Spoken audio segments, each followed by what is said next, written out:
The Skipper, Part 4. Whether the Thanksgiving game would be played was in doubt until after the president's funeral. I thought it unlikely, but in the end it was decided to go ahead and have it, probably because there was too much already planned and Roanoke would lose a lot of money without the game. There was also a sense that after days of grieving, something normal was needed. Whatever the reason, we were told to prepare to go to Roanoke on Thanksgiving. I took the assignment as the skipper's first commander, which meant I was in charge of all the loading and firing on game day. George was dispatched home to gather up more gunpowder and build us some more bomblets. To smuggle them into the stadium, he asked his father, a medical doctor, to put them in a doctor's black bag and walk in with it. Dr. Fox, also a tech grad and up for a good prank, was happy to do it.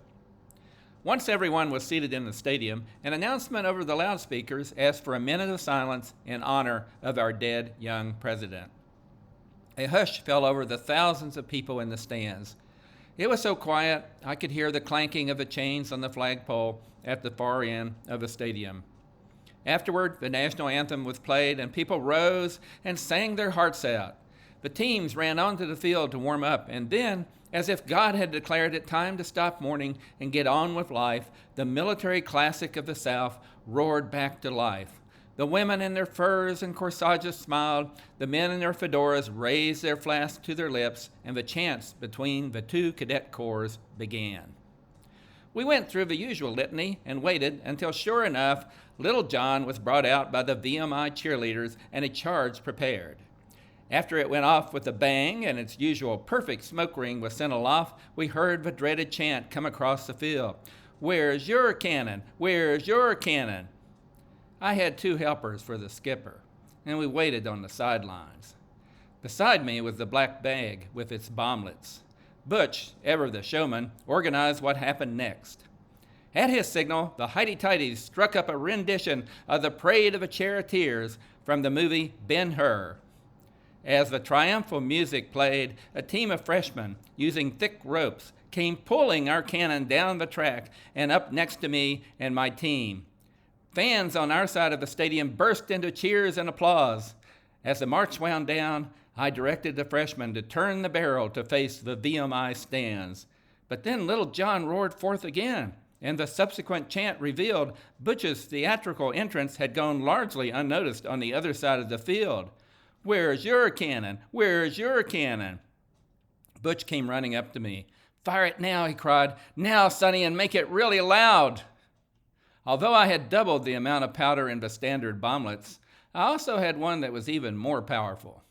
At a Blacksburg hardware store, I'd found plastic tubes that held screws and bolts and bought a dozen of them, emptied them of their hardware, and packed them full of powder from cherry bombs and torpedoes I'd bought from the fireworks stand just outside of town.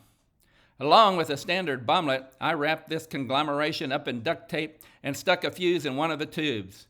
When Butch kept insisting that I hurry up and respond to that awful chant, I lit my monster and tossed it down the barrel. That was when I saw, to my horror, some VMI football players run over to get a closer look. "Where's your cannon? Where's your cannon?" The skipper erupted with a huge, high-pitched bark like the maddest junkyard dog in the universe and reared back, its wheels coming completely off the ground. A huge spout of smoke erupted across the field like a gray-black fist. A shockwave rippled through the VMI corps and continued on to the press box, where it cracked the glass in front of startled announcers and reporters. As the huge cloud of smoke rose from that powerful charge, I saw with vast relief no bodies lying on the field. Later I would learn, as soon as they saw me throw my hideous, spewing monstrosity down the barrel, the cadet players had very intelligently run like rabbits. Butch came racing up and said something, but I couldn't hear him because my ears were ringing. Gleeful tears were streaming down his cheeks as he pointed toward our corps. Gradually, I began to discern their chant. "Here's our cannon! Here's our cannon!" It wasn't long before a policeman arrived. "Point that thing toward the end zone," one of them said, and we did before they stalked off. It was a very high-scoring game, Virginia Tech winning easily, and I used up all the remaining bomblets, but only after I'd emptied each of them of half their powder. I deduced Butch's test on the open golf course did not take into account that an enclosed stadium would concentrate the sound. That, combined with my contraption, had caused Skipper's official introduction to the world to be an ear-shattering success, although I will confess I felt no triumph. I was too busy tossing up my thanks to the good Lord for saving me from blowing up myself and everybody around me. After the game, Dad came down from the stands. I knew he and Mom were attending, mainly because Jim was playing in the game. Dad looked so proud, an expression I knew was not for what I had accomplished ever in the entire history of my life, but for my brother's prowess on the football field. Dad looked the Skipper over.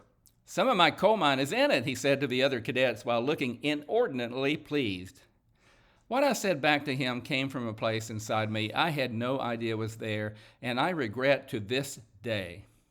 "There's nothing from your mine in it," I snapped. "Your brass was too cheap. They put in their own brass at the foundry." That was not true, but there it was, said and done. Dad took off his fedora, squinted up at the sky, and took his time to look around the stadium and the scoreboard and the people moving toward the exits. I felt paralyzed, as if I couldn't breathe. Everything just seemed to disappear until it was just me and my father. He put his hat back on, and then put his hand on the Skipper's barrel, and the world coalesced around us. He looked at me and said, "Maybe there isn't any Colwood brass in this cannon, Sonny, but I guess there's still some Colwood in it because whether you like it or not, there's always going to be some Colwood in you." And with that, Dad walked away. I thought about calling out to him to tell him what I said wasn't so, but the words stuck in my throat. When he joined Mom on the sidelines, he said something to her, and she turned and raised her hand to me in greeting and in goodbye. She looked like she was about to cry, and Dad took her arm and led her away, while I turned to the suddenly dreary task of carrying Skipper home.